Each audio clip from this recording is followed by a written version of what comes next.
स्वागत है आपका मेरे चैनल में। मैं आपको आज जो टॉपिक पढ़ाने जा रहा हूँ वो है गुरुत्वाकर्षण। मैंने आपके लिए 20 बहुत ही इम्पोर्टेंट क्वेश्चन ला कर आया हूँ, जो कि हर एक एग्ज़ाम में, जिसमें कि साइंस पूछी जाती है, फिजिक्स पूछी जाती है, उसमें आते ही आते हैं। तो चलिए शुरू करते हैं। हमारा पहला क्वेश्चन है हमारा, सार्वत्रिक गुरुत्वाकर्षण नियम का प्रस्तुत करता। इसका आंसर होगा न्यूटन। इसका आंसर है न्यूटन। इसके सार्वत्रिक गुरुत्वाकर्षण जो नियम है वो क्या है? वो है किसी दो वस्तुओं के बीच कार्य करने वाला आकर्षण बल वस्तुओं के द्रव्यमानों के गुणनफल के समानुपाती तथा उनके बीच की दूरी के व्युत्क्रमानुपाती होता है, जिसका फॉर्मूला होता है हमारा F=G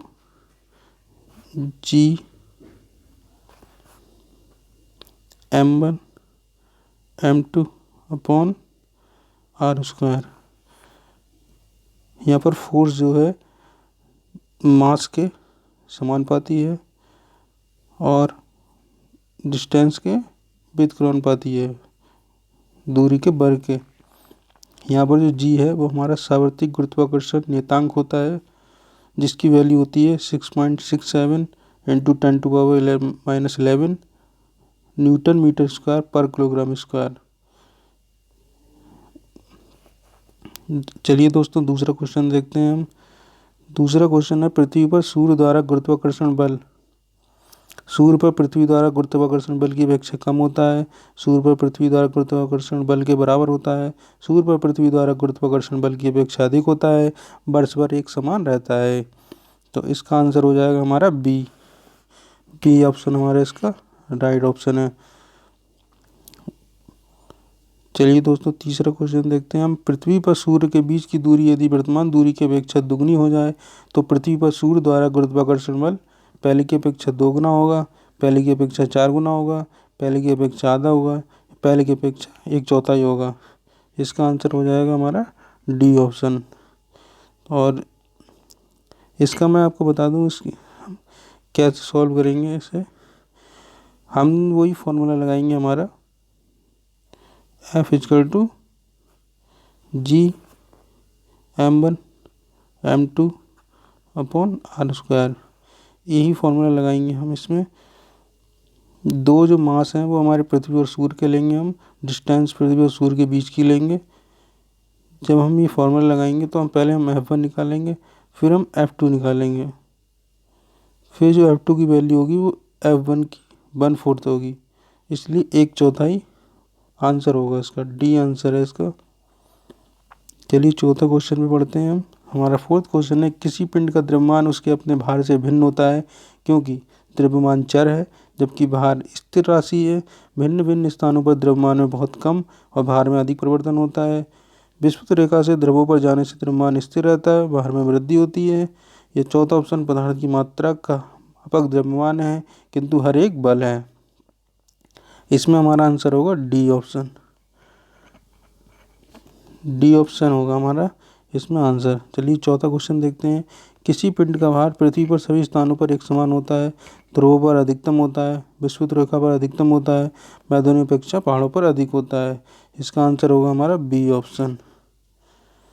चलिए दोस्तों अगला क्वेश्चन 6 नंबर देखते हैं। विषुवत रेखा की अपेक्षा ध्रुवों पर पिंडों का भार अधिक होता है क्योंकि ध्रुवों पर पृथ्वी की घूर्णन गति अधिकतम है, विषुवत रेखा पर पृथ्वी की घूर्णन गति अधिकतम है, ध्रुवों पर हिम टॉप के कारण आकर्षण बल अधिक होता है, या उपरोक्त में से कोई भी स्पष्टीकरण नहीं है। तो इसका आंसर हमारा क्या हो जाता है दोस्तों? इसका आंसर हो जाता है हमारा डी ऑप्शन। डी ऑप्शन हमारा इसका सही है, मतलब ये कोई भी इसमें स्पष्टीकरण हमारा सही नहीं दिया गया है। इसका आंसर क्या होगा? मतलब विषुवत रेखा की अपेक्षा ध्रुवों पर पिंड का भार अधिक होता है। इसका आंसर ये होगा। ओके दोस्तों, चलिए दोस्तों आगे बढ़ते हैं। हमारा अगला क्वेश्चन है 7 नंबर। किसी पिंड का भार उत्तरी ध्रुव व विषुवत रेखा पर क्रमशः WB व WE है। यदि पृथ्वी का घूर्णन रुक जाए तो WB बढ़ जाएगा, WB में कोई परिवर्तन नहीं होगा, WE में कोई परिवर्तन नहीं होगा, WE कम हो जाएगा। इसका आंसर होगा हमारा बी ऑप्शन। WB में कोई परिवर्तन नहीं होगा। आगे क्वेश्चन देखते हैं हम। 8वां क्वेश्चन, लिफ्ट में व्यक्ति का भार तब अधिक हो जाता है जबकि लिफ्ट एक समान वेग से ऊपर जा रही हो, एक समान वेग से नीचे जा रही हो, ऊपर की ओर त्वरण से गमन करे, नीचे की ओर त्वरण से गमन करे। इसका ऑप्शन हमारा सी ऑप्शन सही होगा। ऊपर की ओर त्वरण से गमन कर रही है अगर लिफ्ट, तो हम व्यक्ति का भार जो है अधिक हो जाता है।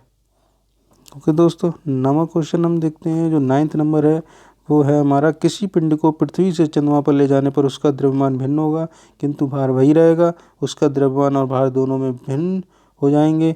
उसका द्रव्यमान वही रहेगा किंतु भार भिन्न हो जाएगा। उसका द्रव्यमान और भार दोनों पूर्वोत्तर रहेंगे। इसका आंसर हमारा दोस्तों होगा सी नंबर। उसका द्रव्यमान वही रहेगा किंतु भार भिन्न हो जाएगा।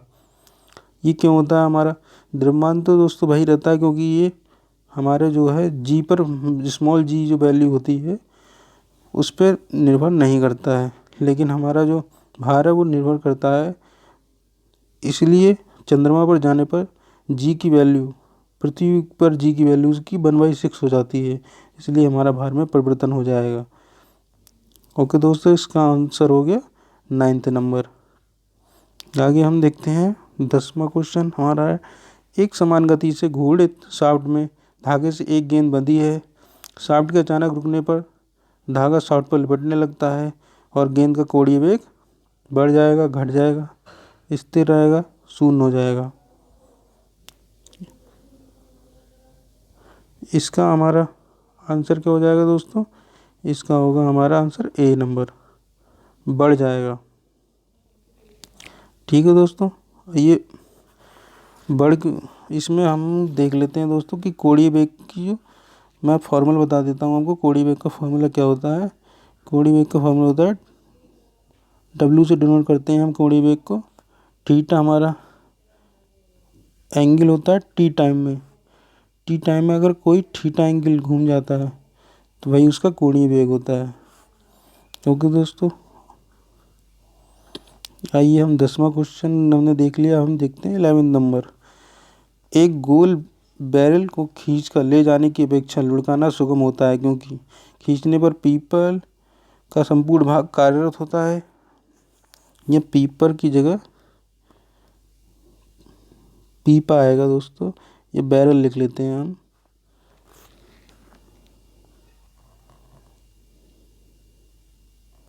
बैरल लिख लीजिए।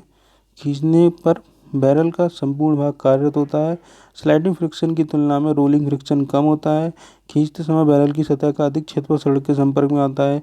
यह उपरोक्त के अलावा कई अन्य कारण हैं। तो इसका आंसर हमारा बी ऑप्शन हो जाएगा दोस्तों। स्लाइडिंग फ्रिक्शन की तुलना में रोलिंग फ्रिक्शन कम होता है। ठीक है, हम देखते हैं 12वां क्वेश्चन। जल से भरे गिलास के नीचे दबे कागज को शीघ्रता से गिलास के नीचे से जल को छिड़काए बिना ही खींचा जा सकता है। ये परिघटना कागज का गिलास के मध्य घर्षण की कमी दर्शाती है, न्यूटन के तृतीय नियम को दर्शाती है, जड़त्व के गुण को दर्शाती है, या त्वरण को दर्शाती है। इसका आंसर हमारा दोस्तों हो जाएगा सी नंबर, ये जड़त्व के गुण को दर्शाती है। 13 नंबर देख लेते हैं। किसी पिंड का वेग दुगना हो जाए तो उसका त्वरण दुगना होगा, उसका संवेग दुगना होगा, उसकी गतिज ऊर्जा दुगनी होगी, उसकी स्थितिज ऊर्जा दुगनी होगी। तो इसका आंसर हमारा क्या हो जाएगा दोस्तों? बी नंबर हो जाएगा, उसका संवेग दुगना हो जाएगा, क्योंकि जो संवेग की वैल्यू होती है P=mv होती है। अब वेग तो हमारा बी दुगना हो गया तो हमारा संवेग भी दुगना हो जाएगा। 14 नंबर देख लेते हैं। एक भारी एवं एक हल्के पिंड पर एक समान बल एक ही अवधि के लिए लगे हो तो ये पिंड एक समान वेग से गतिमान होंगे, एक समान संवेग से गतिमान होंगे, एक समान त्वरण से गतिमान होंगे, उपरोक्त जैसा कुछ भी नहीं होगा। तो 40 नंबर का आंसर क्या हो जाएगा हमारा दोस्तों? बी नंबर, एक समान संवेग से गतिमान होंगे। 15 नंबर देख लेते हैं। 20 किलोग्राम के एक पिंड को भूमि के ऊपर 1 मीटर की ऊंचाई पर बनाए रखने हेतु आवश्यक कार्य निकालना है इसमें। तो कार्य की वैल्यू कितनी है दोस्तों? हो जाएगी हमारा ए नंबर आएगा इसका आंसर। और ये कैसे आएगा मैं आपको फॉर्मूला बता देता हूँ। जो कार्य की वैल्यू होती है तो ये W=F(s) cos थीटा होती है। ठीक है दोस्तों, तो यहाँ पर हमारा जो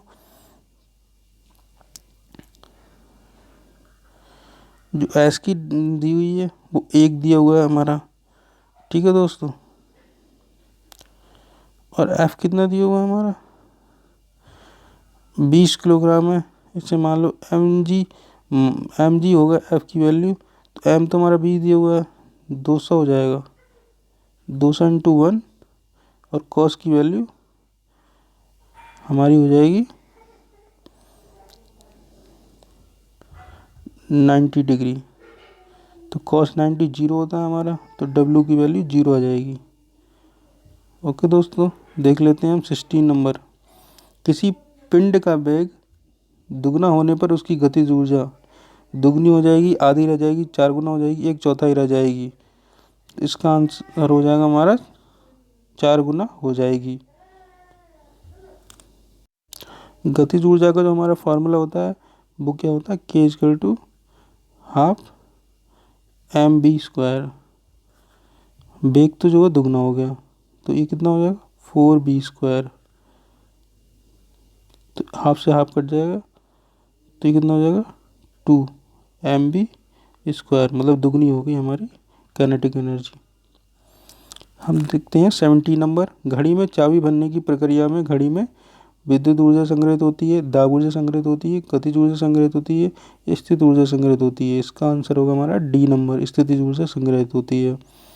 स्थिर अलार्म से लटके एक लंबे धागे से बंधा एक छोटा पदार्थ इधर उधर झूल रहा हो तो पदार्थ का स्थिर ऊर्जा दोलन के मध्य में अधिकतम होगी, गतिज ऊर्जा दोलन के बीच अधिकतम होगी, स्थितिज ऊर्जा हमेशा गतिज ऊर्जा के बराबर होगी, स्थितिज व गतिज ऊर्जा का कुल योग दोलन के मध्य में अधिकतम होगा।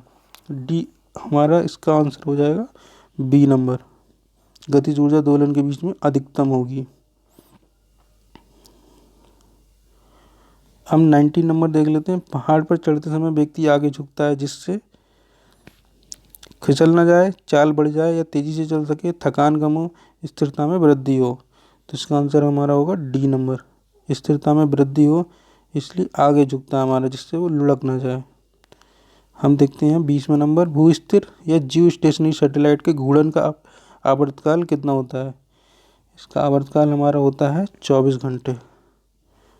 24 घंटे होता है। हमारी जो अर्थ है वो अपने अक्षांश पर 24 घंटे में एक चक्कर पूरा कर लेती है, और हमारी सैटेलाइट भी उसी के अनुसार ही घूर्णन करती है, इसलिए उसे भी 24 आवर्स का टाइम ही लगेगा।